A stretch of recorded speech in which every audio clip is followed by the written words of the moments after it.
जीतेंगे हम ये वादा करो, कोशिश हमेशा ज्यादा करो, किस्मत भी रूठे पर हिम्मत ना टूटे, मजबूत इतना इरादा करो। नमस्कार, जय हिंद दोस्तों, स्वागत है आपका आपके अपने YouTube channel quick revision classes में। आज के इस वीडियो में हम कंप्लीट करने वाले हैं आपकी बुक का रिवीजन और जो होगा आपके टॉपिक 16 का। टॉपिक 16 में आपका प्रतिरक्षण के प्रकार और अनुसूची के बारे में बताया गया है। अनुसूची के लिए मैं आपको लिए एक अलग से वीडियो लेकर आऊँगा जिसमें पूरा अनुसूची के बारे में बता दूंगा। तो इस वीडियो में आपको प्रतिरक्षण से जुड़े हुए जितने भी आपको MCQ हैं वो देखने को मिलेंगे और जो आपके बुक के MCQ हैं उसका रिवीजन है, तो इसको अच्छे से देखिएगा और पूरी बुक का आपका रिवीजन हो जाएगा। तो कृपया वीडियो को लाइक कर लीजिएगा, चैनल पर नए हैं तो चैनल को सब्सक्राइब कर लीजिएगा और कमेंट करके जरूर बताइएगा कि आपकी तैयारी कैसी चल रही है। तो बिना वक्त गवाए शुरू करते हैं आज का ये टॉपिक।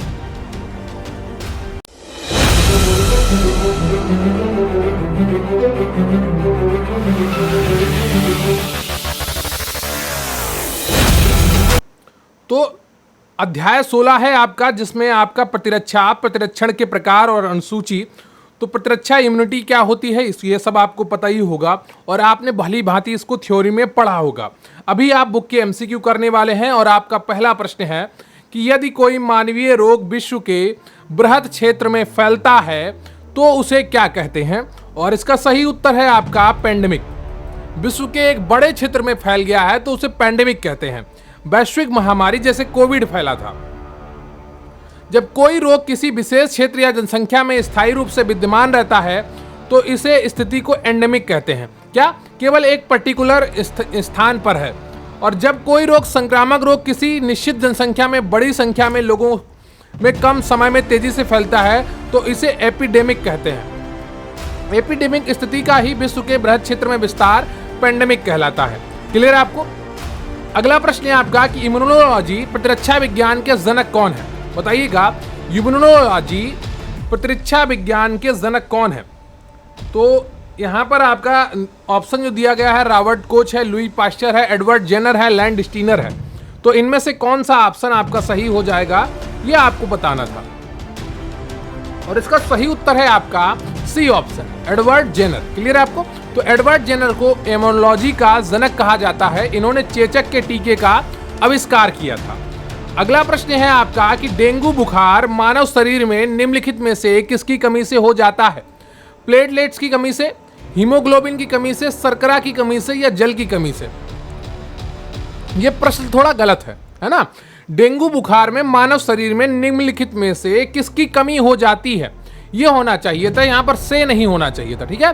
तो डेंगू बुखार जब व्यक्ति को होता है तो उसके शरीर में अचानक से भारी मात्रा में प्लेटलेट्स की कमी हो जाती है और ये संख्या जो न्यूनतम 1.5 लाख होनी चाहिए वो घटकर 15,000, 20,000, 25,000 आ जाती है। तो ये बहुत ही चिंता की स्थिति होती है। इसलिए जब भी आपको बुखार हो, डेंगू के लक्षण हो, तुरंत चेकअप कराइए और भली भांति इलाज लीजिए। चूंकि प्लेटलेट शरीर में रक्तस्राव रोकने व रक्तस्राव से हो सकता है। स्वस्थ व्यक्ति में 2 से 4 लाख प्लेटलेट्स प्रति क्यूबिक मिमी होते हैं। क्लियर है आपको। अगला प्रश्न है आपका कि निम्नलिखित में से किस सेट में सारी विषाणु जनित बीमारियां हैं, यानी कि वायरस से होने वाली बीमारियां हैं। तपेदिक, herpes, rabies, mumps, rabies, herpes, cancer, तपेदिक, पोलियो, माइलाइटिस, छोटी माता, कैंसर, तपेदिक। तो इनमें से कौन सी ऐसी बीमारी हैं जो विषाणु जनित है। तो इसका सही उत्तर हो जाएगा आपका बी, मम्स, रेबीज और हर्पीज। मम्स कंठमाला में पैरोटिड ग्रंथि कष्टदायक रूप से बड़ी हो जाती है। रेबीज एवं हर्पीज भी विषाणु जनित रोग हैं। क्लियर है आपको। अगला प्रश्न है आपका कि पोलियो के टीके की खोज किसने की थी। तो इसका सही उत्तर है आपका इस प्रश्न के अनुसार सी ऑप्शन, जोनास साल्क ने। ठीक है। पोलियो के टीके की खोज सर्वप्रथम जोनास साल्क ने वर्ष 1952 में की थी। पोलियो विषाणु जनित रोग है जिससे केंद्रीय तंत्रिका तंत्र प्रभावित होता है और बच्चों में विकलांगता आने की संभावना रहती है। डॉक्टर जोनास साल्क द्वारा एक निष्क्रिय मृत पोलियो वैक्सीन IPV का विकास किया गया और पहली बार 1955 में इसका इस्तेमाल किया गया। डॉक्टर अल्बर्ट साविन द्वारा विकसित और पहली बार 1961 में प्रयुक्त एक जीवित कमजोर मौखिक पोलियो वैक्सीन ओपीवी का निर्माण किया गया। तो अल्बर्ट साइविन के द्वारा ओपीवी यानी कि मौखिक ओरल पोलियो ड्रॉप, ठीक, ओरल पोलियो वैक्सीन, ओपीवी यानी कि मौखिक पोलियो वैक्सीन की खोज 1961 में अल्बर्ट साइविन के द्वारा किया गया था। लेकिन जो पहला पोलियो वैक्सीन बनाया गया था वो सर्वप्रथम जोनास साल के द्वारा 1952 में बनाया गया था, जिसका प्रयोग 1955 में किया गया था। क्लियर आपको? अगला प्रश्न है आपका कि एलिसा परीक्षण किया जाता है। तो एलिसा परीक्षण किसके लिए किया जाता है?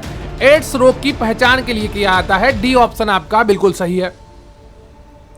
ठीक है, अगला प्रश्न है आपका कि AIDS निम्न में से किस रोग नाम का संक्षिप्त रूप है? तो एड्स का फुल फॉर्म पूछा गया है आपसे।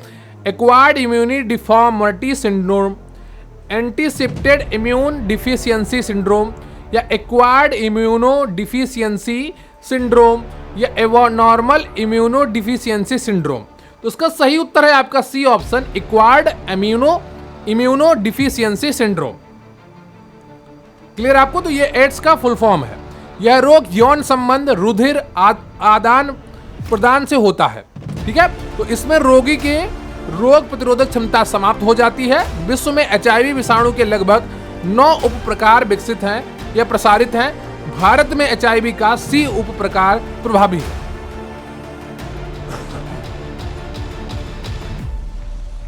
अगला प्रश्न है आपका कि एड्स विषाणु के लिए सबसे ज्यादा आजमाई गई दवा क्या है? और इसका सही उत्तर है आपका ज़िडोबुडिन, जिसे एजिडोथाइमोडिन भी कहते हैं। क्लियर आपको? अगला प्रश्न है आपका कि विश्व से चेचक का उन्मूलन घोषित किया गया था। और सही उत्तर है आपका बी ऑप्शन 1980 में। WHO द्वारा विश्व से चेचक का उन्मूलन 1980 में घोषित किया गया था। अगला प्रश्न है आपका कि BCG का टीका किस रोग को ठीक करने बचने के लिए दिया जाता है? और इसका सही उत्तर है आपका सी, तपेदिक या ट्यूबरकुलोसिस या तो ये रोगी को BCG का टीका दिया जाता है। इसकी खोज अल्बर्ट कैलमेट और कैमिली ग्यूरिन ने वर्ष 1953 में की थी। अगला प्रश्न है आपका कि टिटनेस टीका की खोज किस वैज्ञानिक ने की थी?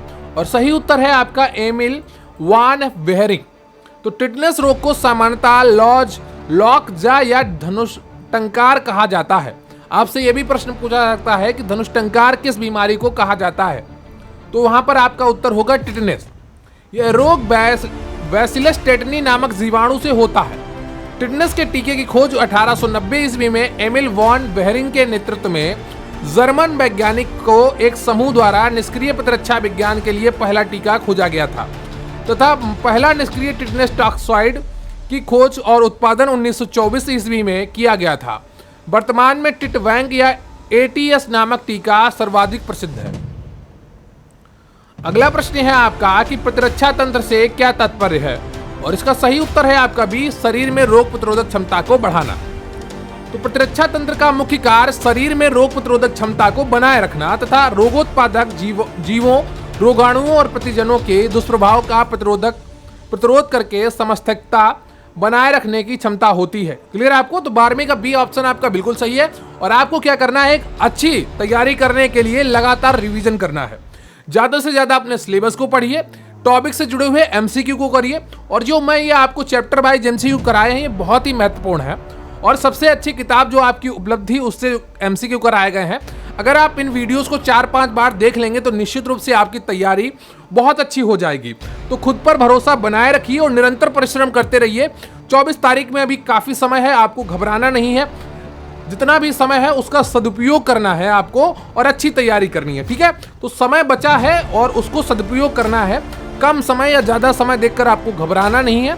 बस आपको जो समय बचा है उसको सही से प्लानिंग करके एक सदुपयोग बनाए रखिए और आप में से हर किसी का सिलेक्शन होगा अगर आप निरंतर परिश्रम करते रहेंगे एग्जाम के एक दिन पहले तक। ठीक है, तो 12वीं का बी ऑप्शन आपका बिल्कुल सही है। प्रतिरक्षा के 2 प्रमुख भेद कौन से हैं? तो एंटीजन और एंटीबॉडीज, लंबवत और क्षैतिज, स्वाभाविक और विशिष्ट या उपर्जित, या उपरोक्त सभी। तो प्रतिरक्षा के 2 प्रमुख भेद होते हैं, सी ऑप्शन, स्वाभाविक और विशिष्ट या उपार्जित। तो प्रतिरक्षा के 2 प्रमुख भेद हैं स्वाभाविक और विशिष्ट या उपार्जित प्रतिरक्षण। एक स्वाभाविक प्रतिरक्षण होता है, आपके शरीर में पहले से ही मौजूद होता है, और फिर एक आप अर्जित करते हैं, जैसे टीका लगवाकर। अगला प्रश्न है आपका, टी मारक या मास्ट कोशिकाओं का संबंध निम्नलिखित में से किससे है? और सही उत्तर है आपका बी, प्रतिरक्षी कोशिकाओं के निर्माण में सहायक होती हैं। ठीक है, तो टी मारक कोशिकाओं का संबंध प्रतिरक्षी कोशिकाओं के निर्माण में सहायक होती हैं ये। अगला प्रश्न है आपका कि प्रतिरक्षा का कोशिकावाद सिद्धांत के प्रतिपादक निम्नलिखित में से कौन है? और सही उत्तर है आपका ए, मेन्सिनकॉफ। प्रतिरक्षा का कोशिकावाद सिद्धांत के प्रतिपादक मेन्सिनकॉफ है। अगला प्रश्न है आपका कि भारतीय सार्वभौम प्रतिरक्षण कार्यक्रम के अनुसार एक नवजात शिशु को दिया जाने वाला पहला टीका होता है। और सही उत्तर है आपका बी, बीसीजी का। ठीक है, तो नवजात शिशु को दिया जाने वाला पहला टीका बीसीजी होता है। एक इसी बुक में, जिस बुक के मैं एमसीक्यू करा रहा हूँ, उसमें पहला टीका, उसका उत्तर ओपीवी दिया था, तो ओपीवी नहीं बीसीजी होता है पहला टीका, आप ध्यान रखिएगा और उसको भी वहां पर सही कर लीजिएगा। क्लियर है आपको? तो नवजात को शिशु को दिया जाने वाला पहला टीका बीसीजी होता है। वर्तमान समय में भारतीय सार्वभौम प्रतिरक्षण कार्यक्रम के अनुसार नवजात शिशु को जन्म के 24 घंटे बाद बीसीजी का टीका लगाया जाता है, जो प्रथम रोग निरोधक टीका माना जाता है। अगला प्रश्न है आपका कि भोजन के साथ शरीर में पहुंचने वाले रोगाणु कैसे नष्ट किए जाते हैं? और इसका सही उत्तर है आपका HCl के द्वारा। हमारे शरीर में HCl नामक अम्ल बनता है, जो सभी रोगाणुओं को नष्ट करने की क्षमता रखता है। तो अगर जितने नष्ट हो पाते हैं उतने हो जाते हैं, उसके बाद भी अगर बच जाते हैं तो फिर आप बीमारी को प्राप्त कर लेते हैं। यह भोजन एवं अन्य अशुद्धियों को कोशिकाओं में पहुंचने से रोकता है। अगला है, एंटीबॉडीज निम्नलिखित में से किससे बनते हैं? और इसका सही उत्तर है आपका डी, लिम्फोसाइट से। एंटीबॉडीज शरीर के लिम्फोसाइट्स में बनते हैं। ये शरीर में प्रतिरक्षा तंत्र एवं रोग प्रतिरोधक क्षमता को बढ़ाते हैं। लिम्फ कोशिकाएं प्रतिरक्षी तंत्र में मुख्य भूमिका अदा करती हैं। अगला प्रश्न है आपका कि गर्भावस्था के दौरान मां और नवजात शिशु को बचाव हेतु कौन सा रोग प्रतिरोधक टीका दिया जाता है? और सही उत्तर है आपका बी, टिटनेस का। गर्भावस्था के दौरान 16 से 36 सप्ताह के अंदर 1 माह के अंतर पर टीटी टिटनेस के 2 टीके मां और नवजात शिशु को टिटनेस से बचाव के लिए दिए जाते हैं। अगला प्रश्न है आपका कि विश्व पोलियो दिवस कब मनाया जाता है? और इसका सही उत्तर है आपका सी, 24 अक्टूबर को। विश्व एड्स दिवस आपका 1 दिसंबर को मनाया जाता है, और विश्व तंबाकू निषेध दिवस आपका 31 मई को मनाया जाता है, और विश्व कैंसर दिवस आपका 4 फरवरी को मनाया जाता है। ये चारों बहुत ही महत्वपूर्ण हैं, आपसे परीक्षा में पूछे जा सकते हैं। और विश्व जनसंख्या दिवस कितनी तारीख को मनाया जाता है, आप कमेंट करके जरूर बताइएगा। ये भी बहुत ही महत्वपूर्ण है आपकी परीक्षा के लिए। विश्व जनसंख्या दिवस कब मनाया जाता है, कमेंट करके जरूर बताइएगा। अगला प्रश्न है आपका कि डीपीटी वैक्सीन का प्रयोग किन बीमारियों के बचाव के लिए किया जाता है? और इसका सही उत्तर है आपका डिप्थीरिया, काली खांसी और टिटनेस। डिप्थीरिया, काली खांसी, टिटनेस से बचाव के लिए नवजात शिशु को डीपीटी वैक्सीन दिया जाता है। ये उक्त तीनों जीवाणु जन्य रोग नाशक है। डीपीटी का पूर्ण रूप है डिप्थीरिया, पर्टुसिस, टिटनेस है, और इसकी खोज पर्ल कैंड्रिक और ग्रेस एल्ड्रोरिंग ने किया था। इसे ट्रिपल एंटीजन वैक्सीन भी कहा जाता है। अगला प्रश्न है आपका कि चिकित्सीय भाषा में गोल्डन आवर का संबंध है? और इसका सही उत्तर है हृदयाघात से। देखिए, एक हृदयाघात से तो संबंध होता ही है गोल्डन आवर का। कई बार जब रोड पे एक्सीडेंट हो जाता है, तो अगर उसको पहले घंटे में उपचार मिल जाए तो वहां पर उसको काफ़ी जीवन बचाने का बहुत ही ज़्यादा संभावना बढ़ जाती है। लेकिन रोड एक्सीडेंट में देखा गया है कि पहले घंटे में उपचार मिल पाना बहुत ही मुश्किल हो जाता है या असंभव से होता है। तो अगर ट्रैफिक का कानून देखेंगे तो उसका जो रोड पे एक्सीडेंट होता है उसका भी संबंध गोल्डन आवर से होता है कि तत्काल चिकित्सा उसको मिल सके। इसी तरीके से हृदयाघात भी गोल्डन आवर से जुड़ा हुआ होता है। ठीक है, तो ये दोनों चीजें गोल्डन आवर से जुड़ी हुई हैं। हृदयाघात के बाद का पहले घंटे का समय, और एक्सीडेंट अगर किसी का हुआ है, दुर्घटना हुई है रोड पर, और उसका पहले घंटे का जो समय है वहां पर उपचार मिलना बहुत ही ज्यादा आवश्यक होता है। अगला प्रश्न है आपका कि बच्चों में प्रोटीन की न्यूनता के कारण कौन सा रोग होता है? और इसका सही उत्तर है आपका ए, मैरास्मस। पिलाग्रा किस विटामिन की कमी के कारण होता है? कमेंट करके जरूर बताइएगा। बेरी किस विटामिन कमी के कारण होता है? जरूर बताइएगा। रिकेट्स किस विटामिन की कमी के कारण होता है? जरूर बताइएगा। आप जितना रिवीजन करेंगे उतना ही ज़्यादा आपका तैयारी अच्छी होती जाएगी, ये गारंटी है। अगर आप खुद से प्रश्न नहीं पूछेंगे तो फिर आप पीछे रह जाएंगे। मैं आपसे इसीलिए तीनों विटामिन के नाम पूछ रहा हूं ताकि आपका एक बार खुद से प्रश्न पूछना भी हो जाए और रिवीजन भी हो जाए। बच्चों में प्रोटीन की कमी के कारण मैरास्मस रोग होता है, जिससे हड्डियां कमजोर एवं शरीर दुबला पतला हो जाता है। पैर हाथ टेढ़े मेढ़े होने लगते हैं। अगला प्रश्न है आपका कि इंटरफेरॉन का प्रयोग किसके नियंत्रण के लिए किया जाता है, और इसका सही उत्तर है आपका डी, कैंसर।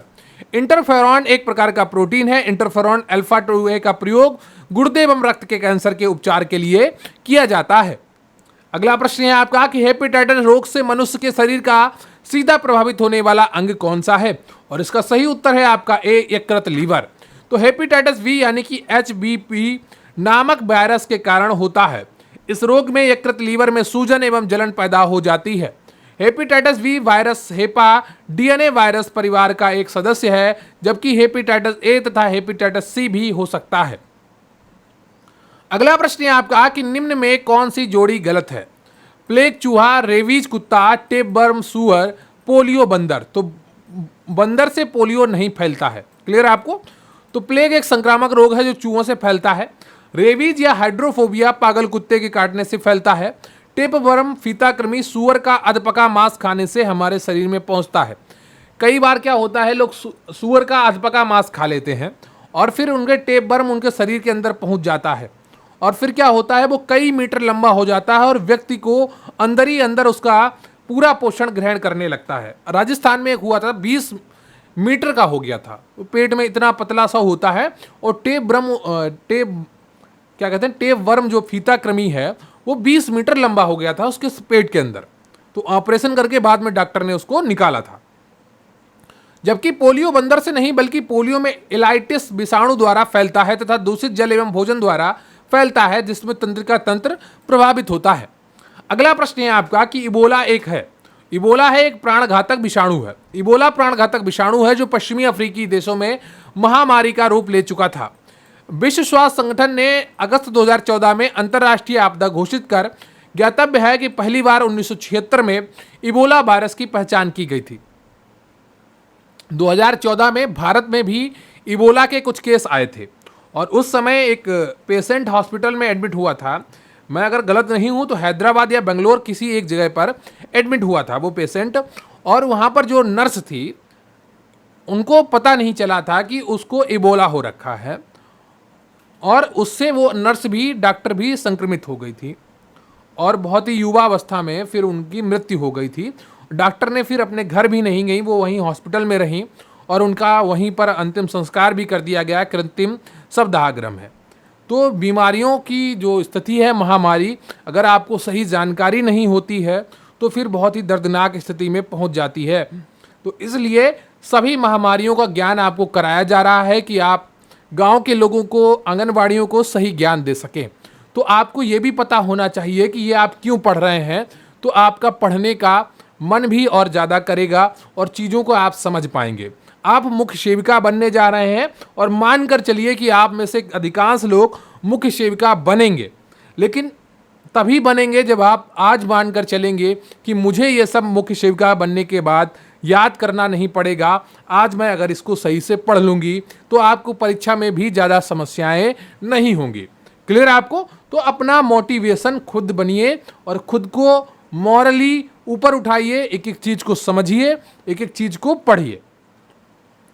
अगला प्रश्न है आपका कि विश्व स्वास्थ्य संगठन के अनुसार वर्तमान समय में सर्वाधिक संख्या में लोगों को प्राण लेने वाला रोग कौन सा है, और इसका सही उत्तर है आपका बी, तपेदिक क्षय रोग या ट्यूबरकुलोसिस, है ना, ये क्षमा जिसको भी कहते हैं। एक संक्रामक रोग है जिसका कारक माइकोबैक्टीरियम ट्यूबरकुलोसिस नामक जीवाणु है। इस रोग में मनुष्य का फेफड़ा प्रभावित होता है। इसमें रोगी को ज्वर, लगातार खांसी, खून के साथ बलगम का आना, सांस फूलना इत्यादि लक्षण प्रभावित होते हैं। WHO के अनुसार वर्तमान समय में यह रोग सर्वाधिक मृत्यु का कारण है। अगला प्रश्न है आपका कि क्षय रोग टीबी के परीक्षण हेतु विशिष्ट परीक्षण है, तो इसका सही उत्तर है आपका डी, मैटॉक्स परीक्षण। क्या? मैटॉक्स परीक्षण। क्षय रोग या टीबी या तपेदिक के संक्रमण के परीक्षण हेतु टीबी का रक्त परीक्षण किया जाता है। इसे ही मैटॉक्स ट्यूबरक्लोसिस त्वचा परीक्षण कहते हैं। रावर्ट का परीक्षण पेशाब की जांच, विडाल परीक्षण टाइफाइड मलेरिया की जांच, कान का परीक्षण ऑडियोमेट्री टेस्ट और मेटाक्स परीक्षण टीबी या ट्यूबरकुलोसिस या तपेदिक या यक्ष्मा रोग का परीक्षण। अगला प्रश्न है आपका कि बीसीजी वैक्सीन का इस्तेमाल किसकी रोकथाम के लिए किया जाता है, और अभी आपको यह बताया गया था सी ऑप्शन, क्षय रोग, है ना, जिसको तपेदिक भी कहते हैं या यक्ष्मा भी कहते हैं। अगला प्रश्न है आपका कि निद्रा रोग नामक बीमारी होती है, और इसका सही उत्तर है आपका डी, ट्रेपेनोसोमा नामक एक कोशिकीय जीव से। निद्रा रोग ट्रिपेनोसोमा नामक एक कोशिकीय प्रोटोजोआ द्वारा होता है। इस रोग का वाहक व द्वितीय पोषण सीसी मक्खी है। अगला प्रश्न है आपका कि किस तत्व की कमी से घेंगा रोग हो जाता है, और इसका सही उत्तर है आपका सी, आयोडीन। आयोडीन की कमी से शरीर के गले में घेंगा नमक रोग हो जाता है। आयोडीन का स्रोत दूध, समुद्री भोजन तथा आयोडीन युक्त नमक है। यह थायरॉक्सिन हार्मोन का महत्वपूर्ण घटक है। अगला प्रश्न है आपका कि बीमारी का पता लगाने के लिए यंत्र एमआरआई का अर्थ होता है चुंबकीय रेजोनेंस सूचकांक या चुंबकीय रिजोल्यूशन सूचना या चुंबकीय रिजोनेशन चित्रीकरण, और इसका सही उत्तर है आपका सी, चुंबकीय रिजोनेशन चित्रीकरण, मैग्नेटिक रिजोनेंस इमेजिंग। ठीक है, तो आपका सी ऑप्शन बिल्कुल सही है। अगला प्रश्न है आपका कि बीएमडब्ल्यू परीक्षण का पूर्ण रूप क्या है, और इसका सही उत्तर है आपका B option, bone mineral density. ठीक है, अगला प्रश्न है आपका कि बीटा ब्लॉकर एक औषधि है बचाने हेतु, क्या बचाने हेतु, हृदयाघात से बचाने हेतु। तो हृदयाघात और रक्तचाप से बचाने के लिए किया जाता है किसका उपयोग, बीटा ब्लॉकर का। अगला प्रश्न है आपका कि ईईजी से जिस अंग की कार्यप्रणाली प्रकट होती है वह है हृदय या मस्तिष्क या कान या यकृत। तो ईईजी और एक होता है ईसीजी, दो तरह की मशीनें होती हैं। ईईजी से जो आपका होता है वो ब्रेन की जांच होती है। ठीक है, जैसे मिर्गी, मस्तिष्क कैंसर, मस्तिष्क टीबी इत्यादि को जाना जा सकता है। इसे वर्जर नामक वैज्ञानिक ने मनुष्य की खोपड़ी पर 2 इलेक्ट्रोड को रखकर मस्तिष्क में पैदा होने वाली तरंगों को रिकॉर्ड किया था। अगला प्रश्न है आपका कि शरीर के अंदर लौह की कमी से कौन सी बीमारी हो जाती है, और सही उत्तर है आपका बी, रक्तक्षीणता। क्लियर है आपको। अगला प्रश्न है आपका कि निम्न में से कौन सा रोग वैक्सीनेशन द्वारा नियंत्रित नहीं किया जा सकता है, और इसका सही उत्तर है आपका ए, मधुमेह, जिसको डायबिटीज भी कहते हैं, शर्करा रोग भी कहते हैं। पोलियो, काली खांसी और चेचक के टीके उपलब्ध हैं। अगला प्रश्न है आपका कि अस्पताल के निम्नलिखित किस विभाग में कैथ लैब होता है, और सही उत्तर है आपका बी, कार्डियोलॉजी विभाग में। अगला प्रश्न है आपका कि औषधि वितरण में काम आने वाली संपुट बने होते हैं, तो सही उत्तर है आपका सी, मांडिके। ठीक है, तो औषधि वितरण में काम आने वाले खाली संपुट बने होते हैं मांडिके। क्लियर है आपको, तो जो पेट में जाकर आसानी से गल जाते हैं। तो आपका ये 16वां टॉपिक जो था 16 प्रतिरक्षा, प्रतिरक्षण के प्रकार और अनुसूची, इनसे जुड़े हुए एमसीक्यू आपको कंप्लीट हो गए, और उम्मीद करता हूं आपने पूरी क्लास बहुत ही अच्छे ईमानदारी के साथ देखी होगी, एक एक प्रश्न को समझा होगा। तो आपका ये 16वां टॉपिक कंप्लीट हुआ है। बचे हुए टॉपिक जो आपके 4 बचे हैं उनके भी वीडियो में बहुत ही जल्दी आपको 5 तारीख से पहले मैं ये सारे टॉपिक कंप्लीट करा दूंगा, और आपका 10 से जो 11 से 20 तक का चैप्टर है उनका मैं एक कंबाइंड वीडियो भी आपको दे दूंगा। तो लगातार पढ़ाई करते रहिए और अच्छे तरीके से चीज़ों को समझते रहिए। डेली एक चैप्टर का रिवीजन जरूर करिए, डेली 1 या 2 से 3 चैप्टर का रिवीजन करिए, अपने टॉपिक्स का रिवीजन करिए, सिलेबस को जरूर ध्यान में रखिए। मॉक टेस्ट केवल एक ही करिए, ज़्यादा मॉक टेस्ट करने से आपकी ज़्यादा अच्छी तैयारी नहीं हो जाएगी, यह आप गारंटी से मानकर चलिए। आपको अगर अच्छी तैयारी करनी है तो सिलेबस को जितना ज़्यादा हो सके उतना ज़्यादा समझिए, उतना ज़्यादा पढ़िए। आपके पास नोट्स हैं, नोट से पढ़िए, आपके पास बुक है, बुक से पढ़िए, आपके पास पीडीएफ्स हैं, पीडीएफ से पढ़िए। और अगर आप हमारे बैच से जुड़ना चाहते हैं तो स्क्रीन पर दिख रहे व्हाट्सएप नंबर पर आप मैसेज कर सकते हैं, आपको पूरी जानकारी प्रोवाइड करवा दी जाएगी। क्लियर आपको? तो कृपया वीडियो को लाइक कर लीजिएगा, चैनल पर नए हैं तो चैनल को सब्सक्राइब कर लीजिएगा। थैंक यू वेरी मच, बहुत बहुत धन्यवाद आपका। और जो भी प्रश्न आपसे पूछे गए हैं उनके उत्तर कमेंट बॉक्स में जरूर लिखिएगा। जय हिंद, जय भारत।